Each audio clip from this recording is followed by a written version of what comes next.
औज़ुबिल्लाहि मिनश्शैतानिर्रजीम बिस्मिल्लाहिर्रहमानिर्रहीम। अस्सलाम वालेकुम। बच्चों, मैं उम्मीद कर रहा हूँ कि आप लोग बिल्कुल खैरियत से हैं और आज का ये जो वीडियो लेक्चर है वो उन तमाम स्टूडेंट्स के लिए हैं जो इस 13th ऑफ नवंबर को इंशाअल्लाह अपना एमडी कैट का एग्ज़ाम देने जा रहे हैं। बहुत सारे स्टूडेंट्स ने ये रिक्वेस्ट की थी कि सर पार्ट 1 की फ़िज़िक्स कवर करने का कुछ तरीका बता दें, तो आज ये डिटेल्ड वीडियो है। पार्ट 1 की फिजिक्स हम डिस्कस करेंगे as per the PMC syllabus, numericals के लिए शॉर्ट ट्रिक्स वगैरह। तो इत्मीनान और सुकून के साथ इस वीडियो को देखें और इंशाल्लाह इस वीडियो को देखने के बाद पार्ट 1 की फिजिक्स से हमें कोई प्रॉब्लम नहीं रहेगी। और अगर इस वीडियो के बाद आपको ऐसा महसूस होता है कि बाकी सब्जेक्ट्स के लिए भी आपको इस तरह की वीडियोज़ की ज़रूरत है, तो आप इस नंबर पर रब्ता कर सकते हैं। बेटा, पीएमसी सिलेबस में टोटल हमारे पास 4 टॉपिक हैं जो पार्ट 1 से शामिल हैं, जिनमें force and motion, work and energy, rotational and circular motion और वेव शामिल है। आइए शुरू करते हैं पहले चैप्टर से। इस चैप्टर के लर्निंग ऑब्जेक्टिव्स में हमारे पास शामिल है डिस्प्लेसमेंट। डिस्प्लेसमेंट क्या होता है sir? It is the shortest possible distance between two lines. Velocity हम सब जानते हैं sir, rate of change of displacement होता है, मीटर पर सेकंड इसका यूनिट है। आइए अब ज़रा ग्राफ की तरफ मैं आपको लेकर चलता हूँ और ग्राफ के सवालों को देखते हैं। अक्सर हमें ग्राफ दिया जाता है और पूछा जाता है कि इस ग्राफ को देखकर आपको क्या लगता है कि यूनिफॉर्म है या नॉन यूनिफॉर्म है। ये मैंने आपके सामने यूनिफॉर्म वेलोसिटी का ग्राफ बनाया हुआ है जिसको हम डिस्टेंस टाइम ग्राफ कहते हैं। ये नॉन यूनिफॉर्म वेलोसिटी का है।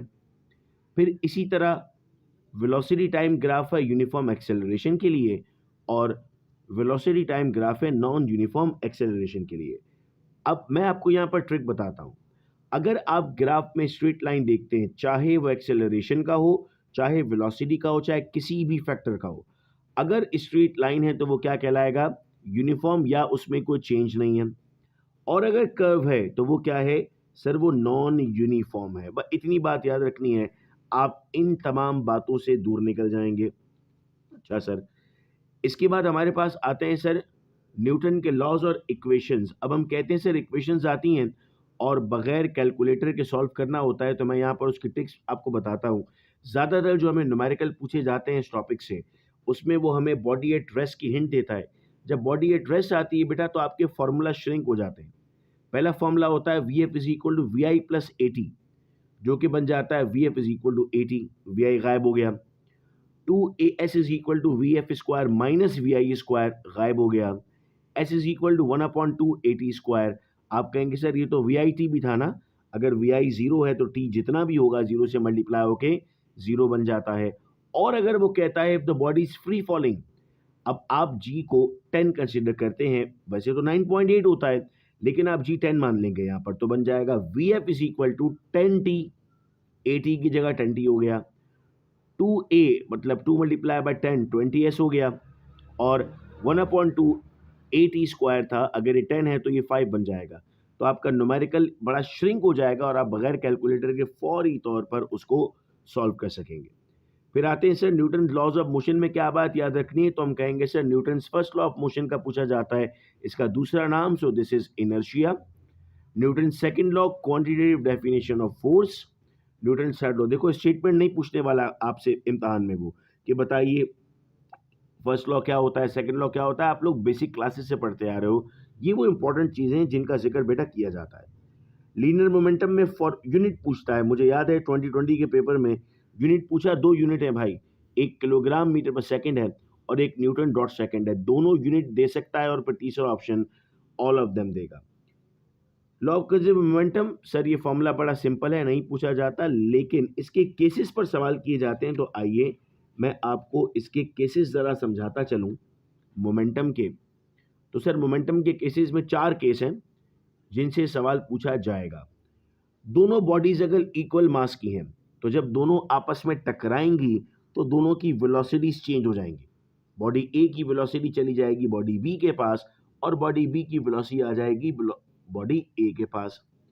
एक बॉडी रेस्ट पर है, एक मूव कर रही है, मास दोनों का सेम है, तो जो रेस्ट वाली है वो चलना शुरू कर देगी और जो चल रही थी वो रुक जाएगी। इसकी बेस्ट एग्जांपल अक्सर वो आप लोगों ने कैरम या उसमें स्नूकर में देखा होता है कि एक बॉल रुकी भी होती है, एक बॉल चल रही होती है। अच्छा प्लेयर होता है कि चलती हुई बॉल वहाँ रुक जाए और रुकी हुई बॉल वहाँ से चल जाए। आपकी तरह मेरी तरह कोई खिलाड़ी होता है तो वो क्यू बॉल को ही अंदर डाल देता है और फाउल हो जाता है। लाइट बॉडी मूव कर रही है, हैवी रेस्ट पर है। हैवी बॉडी को कुछ भी फर्क नहीं पड़ेगा। लाइट बॉडी डबल स्पीड से वापस चली जाएगी, टकराएगी और वापस डबल शाह हो जाएगी। Heavy body moving light at rest. अब हैवी बॉडी मूव करे, लाइट रेस्ट पर है, बेचारी लाइट की तो तबाही मच जाएगी, चूंकि जैसी हैवी बॉडी उसको टकराएगा लाइट बॉडी डबल स्पीड से जाएगी, लेकिन इधर लिखा है वापस होगी, इधर क्या होगा, सीधा भागना शुरू कर देगी। उम्मीद कर रहा हूँ कि चीज़ें मैं बहुत आसान उर्दू में आपको समझाने की कोशिश कर रहा हूँ ताकि कोई प्रॉब्लम हमें इसमें ना रहे। फिर आता है भाई प्रोजेक्टाइल मोशन। बहुत परेशान है बच्चे। अच्छा, मैं जो बातें आपके साथ शेयर कर रहा हूँ ये मुख्तलिफ पास पेपर्स को देखते हुए मैं आपके सामने शेयर कर रहा हूँ और पूरी भरपूर एक्सपीरियंस आपके साथ रख रहा हूँ। इस वीडियो के बाद हमारे पार्ट 1 की फिजिक्स को बुक भी देखने की ज़रूरत नहीं पड़ेगी हमें। आइए भाई, ये जो मोशन बना है इसको कहते हैं प्रोजेक्टाइल मोशन और इस पाथवे को कहते हैं उसकी ट्रेजेक्ट्री। यहाँ से लेकर यहाँ तक जो गया है बेटा उसको कहते हैं हाइट। यहाँ से लेकर यहाँ तक रेंज है। बहुत सारे सवाल ऐसे होते हैं जिसमें हाइट दी होती है, रेंज मालूम करनी होती है, या रेंज दी होती है, हाइट मालूम करनी होती है। उसकी ट्रिक है बेटा, R is equal to 2H। भाई देख लो ना, यहाँ हाइट है, आधा इधर है आधा इधर है, दोनों को जमा कर लोगे तो आपके पास बन जाएगा ना, या H is equal to R/2। Maximum range पर बहुत बार सवाल पूछा, कितने पे आती है भाई, 45 पर आती है।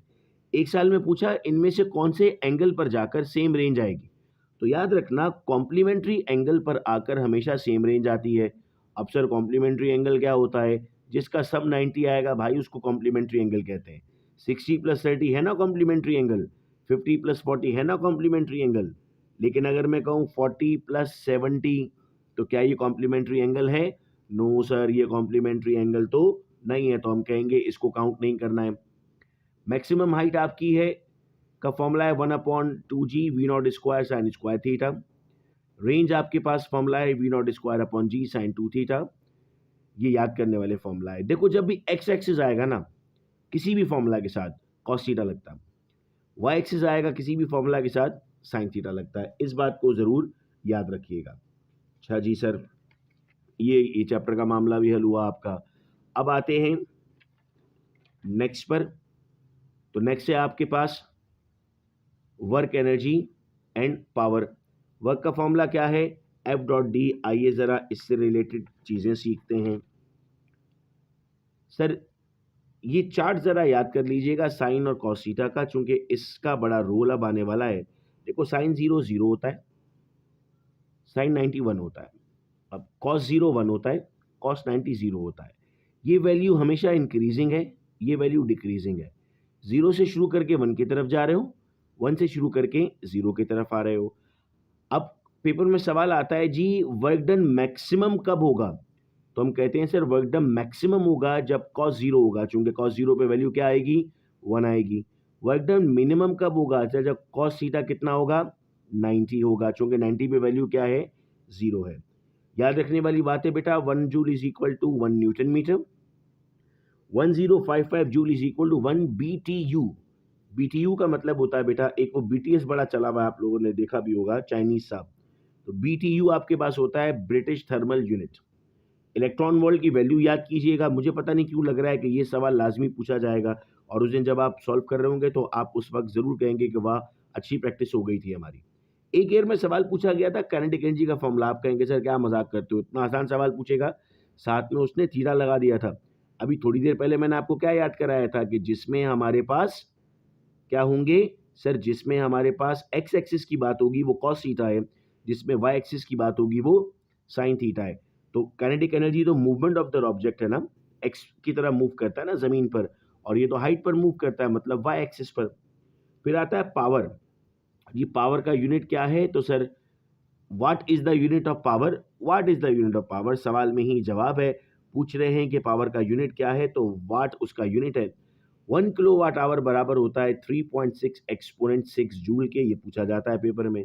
सर फॉर्मूला होता है रेट ऑफ डूइंग वर्क यानी W/T।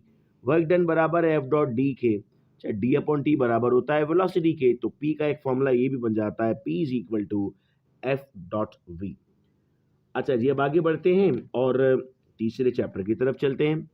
तीसरे चैप्टर में हमारे पास जो टॉपिक दिए हुए हैं उनकी इंपॉर्टेंट बातें जान लेते हैं। तो सर एंगुलर डिस्प्लेसमेंट आता है हमारे पास एस अपॉन आर, ऐसा आपके पास डिस्टेंस है, आर आपके पास उसका रेडियस लिया। रेडियन यूनिट है इसका, 1 डिग्री बराबर है 0.0017 रेडियन के, 1 रेडियन बराबर है 57.3 डिग्रीज के। अच्छा सर, ये पूछा गया है पेपर्स में। एंगुलर वेलोसिटी ओमेगा से शो करते हैं। इनकी रिलेशनशिप क्या होंगे? सर रिलेशनशिप निहायत ही आसान है। फॉर्मूलाज जो थे ना हमारे, फॉर्मूला था S is equal to V T, तो अब theta is equal to omega T हो गया। V F is equal to V I plus A T, अब omega F is equal to omega I plus alpha T हो गया। S is equal to V I T plus 1/2 A T square, तो ये बन गया theta is equal to omega I T plus 1/2 alpha T square. 2as is equal to V F square minus V I square, तो ये बन गया 2 alpha theta is equal to W F square minus W I square. फिर formula है centripetal force का। इससे सवाल पूछा गया था एक ईयर में कि अगर वेलोसिटी को डबल कर दें तो क्या इफेक्ट पड़ेगा। तो सर अगर वेलोसिटी को डबल कर देते हैं तो उसकी फोर्स वेलोसिटी के स्क्वायर के प्रोपोर्शनल है। अगर आपने उसको डबल कर दिया तो ये 4 टाइम्स इंक्रीज हो जाएगा। इसका मतलब ये कि अगर मैं लिखूं तो एफ सी को डायरेक्टली प्रोपोर्शनल कहूँगा एम के, एफ सी को डायरेक्टली प्रोपोर्शनल कहूँगा वी स्क्वायर के, एफ सी को इनवर्सली प्रोपोर्शनल कहूँगा आर के। ठीक है बेटा, ये बात मैं उम्मीद करता हूँ कि हमें क्लियर हुई। अब इसके बाद हमारे पास चैप्टर आता है वेव्स का, जिसमें हम कहते हैं सर अगर मैं आपको डायग्राम से समझाने की कोशिश करूं तो ये अगर डायग्राम मौजूद है तो ये क्रस्ट है जो ऊपर मौजूद है, ये ट्रफ है। क्रस्ट और ट्रफ के दरमियान का फासला वेवलेंथ है। जितने ऊपर यहाँ जा रही है बेटा उसको आप एम्पलीट्यूड कहेंगे। लॉन्गिट्यूडनल के लिए याद रखिएगा पैरेलल वेव, वेव डिस्टर्बेंस को कहते हैं। तो लॉन्गिट्यूडनल के लिए लफ्ज़ पैरेलल याद करना है, और पैरेलल में एंगल कितना बनेगा? 0 बनेगा। ट्रांसवर्स के लिए परपेंडिकुलर याद करना है, परपेंडिकुलर में एंगल कितना बनेगा? 90 बनेगा।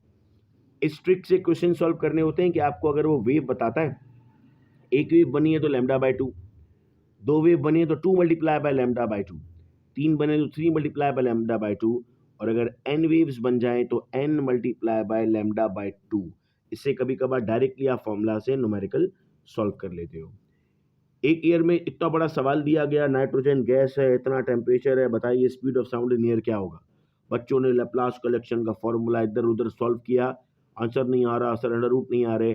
भाई 0 डिग्री सेंटीग्रेड पर आइडियल गैस यानी जो आपके पास लीनियर गैसेज हैं वो उनकी स्पीड है 331 मीटर पर सेकंड, और 100 पर है 336 मीटर पर सेकंड।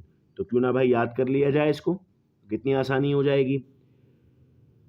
टाइम पीरियड का फॉर्मूला पेंडुलम के लिए याद रखना होगा आपने, और ये बात याद रखनी होगी कि there is no effect of mass. अभी बैंक प्लाजा से आपको फेंक दें और 1 रुपए का सिक्का फेंक दें, दोनों साथ में पहुंचेंगे, क्योंकि मास का कोई ताल्लुक नहीं है, 2 pi under root L upon G है। एक और चीज जो याद रखने की है, सेकंड पेंडुलम का सवाल पूछ लिया जाता है, calculate the time period of second pendulum whose length is 1 metre. बच्चे फॉर्मूला लगाते हैं 2 pi under root L upon G, divide कर रहे हैं, कैलकुलेटर नहीं परेशान हो रहे हैं। याद रखिए जब कभी कहा जाएगा सेकंड पेंडुलम, उसका टाइम पीरियड 2 सेकंड होगा और उसकी लेंथ 1 मीटर होगी। इसमें कोई तब्दीली नहीं आती है, ये ऐसी कांस्टेंट वैल्यूज हैं, इसको इसी तरीके से याद रखना है हमें। फिर यहाँ पर जो हमारे पास आता है बेटा डॉपलर इफेक्ट, इसकी एक ट्रिक वीडियो अगर आप यूट्यूब पर लिखते हैं सर्च इंजन में ऊपर टॉप पर साकिब कुरैशी और मेरे नाम के साथ आगे लिख देते हैं डॉपलर इफेक्ट, तो एक चोर पुलिस की तस्वीर बनाई हुई है मैंने, और इस पर एक वीडियो है, और इसको अगर आप देख लेंगे तो ये सारे केसेस आपके क्लियर हो जाएंगे। आई रिक्वेस्ट कि ये वीडियो ज़रूर यहीं पॉज करके पहले वो देखो और फिर दोबारा यहाँ पर आओ, तो आपका मसला हल हो जाएगा। सिंपल हार्मोनिक मोशन कौन सा है? A proportional to minus X. Minus क्यों लगता है सर? उसकी डायरेक्शन की वजह से। फ्रीक्वेंसी मालूम करनी है कभी तो 1/t का फॉर्मूला आता है, और नंबर ऑफ वेव्स पर सेकंड अगर आपके पास आ जाएं तो टाइम पीरियड कहलाता है। अब ये था पार्ट 1 का सिलेबस, जिसे 14 मिनट में मैंने यहाँ पर आपके सामने कवर किया, और इसके बाद इंशाल्लाह आपको कोई प्रॉब्लम नहीं रहेगी। अब मैं ये चाह रहा था कि क्यों ना जो आपने अभी चीज़ें समझी हैं उससे रिलेटेड मैं एक छोटा सा MCQs का टेस्ट रख लूँ आपका, जिससे आपकी प्रैक्टिस और अच्छी हो जाए। तो अगर आप में से कोई स्टूडेंट इस टेस्ट का पार्ट बनना चाहता है, ये टेस्ट इंशाल्लाह संडे को रखते हैं 6 नवंबर को, ताकि अगर कोई इसमें ऊंच नीच हो जाए तो बाद में हम सॉल्व भी कर लें। तो आप में से जो भी बच्चा इस टेस्ट को देना चाहता है वो 6 नवंबर को 2 बजे मैसेज कर दें ताकि टेस्ट का लिंक उस तक पहुँच जाए और उस टेस्ट को वो फ़ौरी तौर पर सॉल्व कर दे। ये टेस्ट हम जो है वो अपने व्हाट्सएप स्टेटस पे भी लगाएँगे, तो अगर आप व्हाट्सएप पे नहीं हैं तो आप हमें फ़ौरन मैसेज कर दें ताकि हम आपको व्हाट्सएप ग्रुप्स में भी ऐड कर दें अगर ग्रुप में नहीं है तो, ताकि जो भी अपडेट आती रहे इस एमकैट की। क्योंकि मैं अब चाह रहा हूँ कि बहुत कम दिन रहते हैं तो डेली बेसिस पे इस तरह की वीडियोज़ मैं अपलोड करूँ जिससे आप लोगों को हेल्प रहे। तो ये वीडियो बेटा अपने फ्रेंड्स के साथ भी ज़रूर शेयर करना। इंशाअल्लाह जितने लोगों ने वीडियो देखी है उनका फिज़िक्स का पोर्शन बहुत अच्छा जाएगा। किसी भी हेल्प की ज़रूरत होगी 13 नवंबर के टेस्ट के लिए तो ज़रूर मुझसे राब्ता कीजिएगा। अपना बेहद ख्याल रखिएगा आप सब लोग। अल्लाह हाफ़िज़।